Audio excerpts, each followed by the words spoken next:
Malei fua maia Samoa I whanunga le leile nei Taeao. Ma lo le soi fua manuia ma le langi e mama. Whatalo whatu. Ai o maia o le atatu tapo I atu I le atua. Awa o le alofa tu noa ua whaola ina ai o tau I le whatu atua.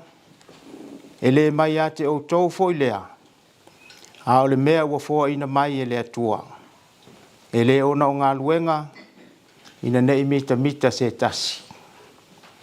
O le talo mo le nganga pa ia. Lo mātou tamae o le langi.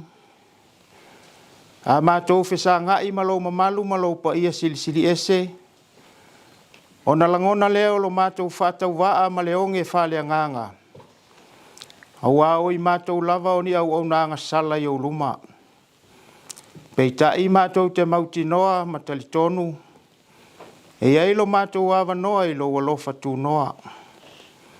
Wa mātou o atu I o luma I le amatanga o la mātou tapua inga nei. Ina ia fio I folo wa nganga pa ia. E tauto alua ina lo mātou vai whale nganga. Ina ia mātou whai ai le tapua inga I la ua fio I le awa ma le mingau e te tauai. Mai ua tuai mea uma I le whasilisilina o lo vi inga. Wa mātou talo e alatu I lo suafa Yesu. Amen. O le whaita wina o le awhionga pa ia le atua. Tu se filifilia o le nei Taeao, wa maua mai le whenga inga fau. Tu sia Paulo I le Ekalesia I Roma, lona mata upu e sifuluma le lua. E whaita wina le fua upu e tolu e whaangata mai le fua upu e walu. Roma I lona mata upu e sifuluma le lua, whaafofonga o te whaita wina le fua upu e tolu. Whaangata mai le fua upu e walu. Whaafonga maia inisi o awhionga pa ia lo tātou wali. Awa o le alofa tu noa ua tu ina mai ai I a Taeao. O te whai atua I a te outou uma. Aua le whaasili. Aua nei manatu. O se tasi I se mea ua te tau ona manatu I ai.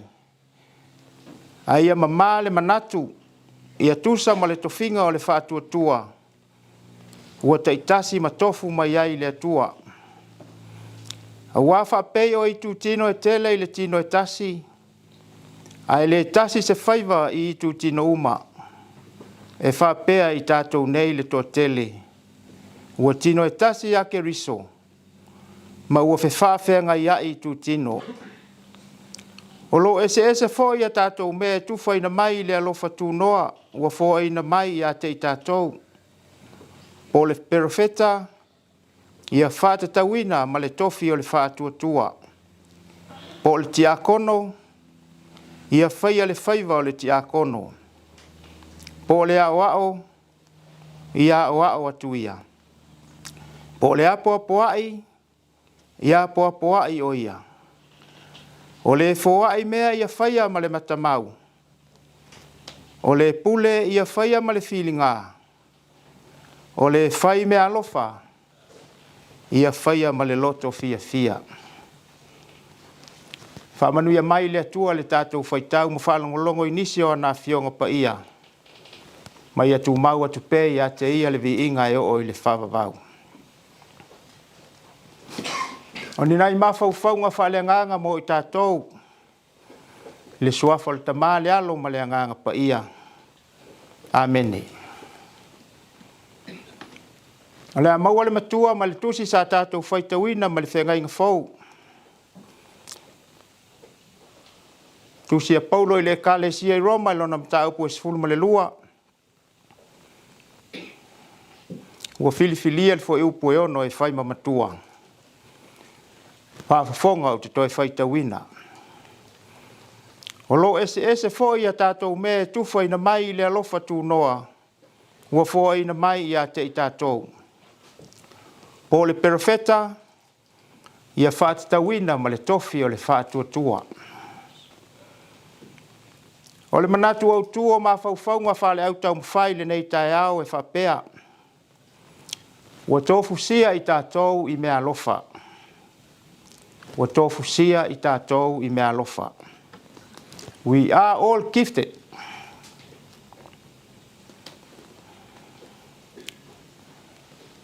So se mea lofa e pei ona sila fiai.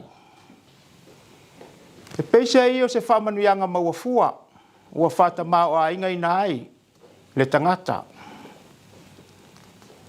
E pei se io se matu pala pala, po se inati tō. E fe soani le soifua sa ili, ma le soifua whatau waa o le tangata. Le pale ali o le ngā luenga foa le atua soifua i le amatanga. Pe ona sila fiai, le tala o le amatanga ma mea uma. Ma le taunuunga na o iai le ulua i tangata. Ina ua soli le whawai, na o si whea ngai ngai, ma le atua. Ao mauai tonu o le whatoanga i e tena.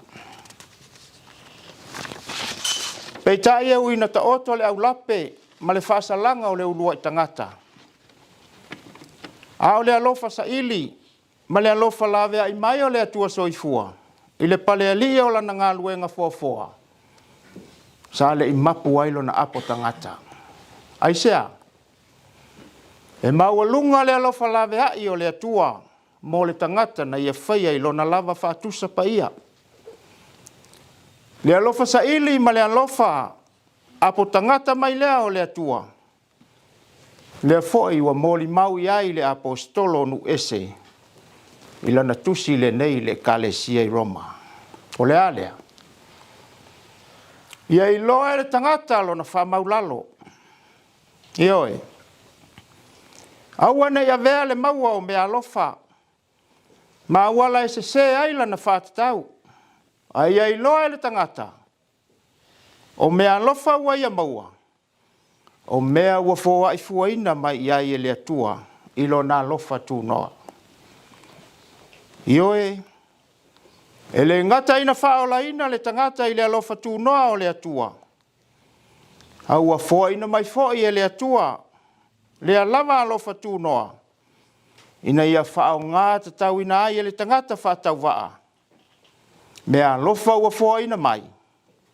Ma whātofu sia ina ai le tangata malana e whai. Ia le nā. Ia i loa e le tangata o le kale sia ua vea matino e tasi le au uso whātua uma. Ma fuanga le te tau ai so se kerisiano o na whao ngā tatau ina mea alofa whale nganga. Ua fōa i fua ina mai ai e le atua soifua. O le apopo inga le apostolo nu ese mo le kalesia, ia maua e tangata uma le langona o le alofa whetausia i o le tasi i le isi uso a tangata. Ia maua le anganga o le whewha parepale ai, ma fusia whatasi tangata uma i le loto ngā tasi. O loo iai le whewha ua ai ma le whewha mawhanawhanai. Aisea, ua tasi lo tātau, o i tātou o le whanau o le atua. Ua whanau fōwina i lona lofa tū noa. Sauni ai le whaolatanga. Tu tasi ai Jesu Keriso. Le alii ma le whaola. O le na maliu whaalawa au i lunga o le sātauro. Ma toe soifua manu malo mai le oti. Ina ia toe maua. Le leinga le tangata ma le atua soifua. Ma vea i tātou. Ma whanau le atua. Ia le nā. O mea alofa ua fōa ina mai. Ma ua whatofu sia ina ai i tātou. E leo se mea ua fōa ina mai. Tātou te mita ma whasau sili ai le tasi le isi o nausoa tangata. A le mea alofa ua fōa ina mai. E tusa ai ma lo tātou whātua. Ma le wha moe. Ia tufa ma whasoa le lei. Ina ia lanu tasia. Uma le whanau le atua. I mea lofa ua tofu sia ai i tātou. E pai ai le au whafonga i le nei Taeao. O moonga o le nei au lotu. Ia maua le whalfaninga o nuu maainga. Te nane le nofoa e ka le sia. A o ataata foi nā o le tauleleia o le malo Samoa. Ma mau popo me fai. pea maua e tangata uma le nganga wha maulalo. E wha soa ilon ta mau ainga, o mea alofa ia wa tuwhai na mai e le atua soifua, ma wha atofu sia ai le tangata, ma le mea alofa mai le ali. O le mea moni, e le tutusa mea alofa ua wha oloa ina ai le soifua ma le ola o tangata taitotasi. Ma fuanga foi le e taua ai, le fe whaaso ai ma fe tuwha ai, o le tasi i le isi. A o le whaitutoa matala foi lea, so o tanga mawhanawhana ma le wavala lata. E mawai le file mu, mawai le whalwhaninga moni o le tasi i le isi. Ai tinei a le whetui ai, le taula malama, ma le manatu whapito o le tasi i le isi. Samoa e malau whafonga i le nei Taeao. O le nā fo i se whamanatu mo i tātou. A whai wa tofu sia i tātou i mea lofa. E le lei o na whaso atu i a mea lofa wa tā maua. I isi fo i uso a tangata. Ina ia maua se mau poponga. Maua le whalwhaninga o lana whanau le lalolangi. Ai vi i ai le ali i le atua soifua. O le na whaia i tātou i lona lava whātusa pa ia. Ia manuia la sanga o toi o le nei aso. Manuia le ngā luenga tā lai a le kālesia. Ai ola le nei au lotu i le alofa tau si mai o le atua. Amen. Le tātou vi atu i le atua. I lona vi inga e tolu se lau ma le lima. Tolu se lau ma le lima le pese tātou te pese.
o a tātou talo sanga.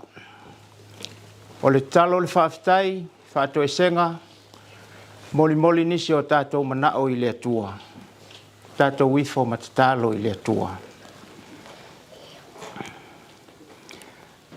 Lo mātou tamai o i le langi, o le soifua pea e whaavavau la ua fio. Ua whai oe ma mea mātou te nonofo ai i le atu pulanga ma le atu pulanga. A wae tala me whaasolo le o langa nei. A o lo lofa e tu mau e whaavavau. Whaafitai le ola ma le malosi whaafawina ua maua e utangata ma lo atunuu. Ai maise o le aso fau e whaapopo i lo mātou wola. Whaafitai i lo lofa tausi mai ua mātou maua i pea o manuia i le tino. Ai maise o au mea lofa whaaleanganga. Whaafitai i tā leni maanga waa ua e whaonga ina ai o mātou tangata whātau waa. Ma ua whātau nuina ai fo ia mātou fuafuanga ma whātataunga i le manuia.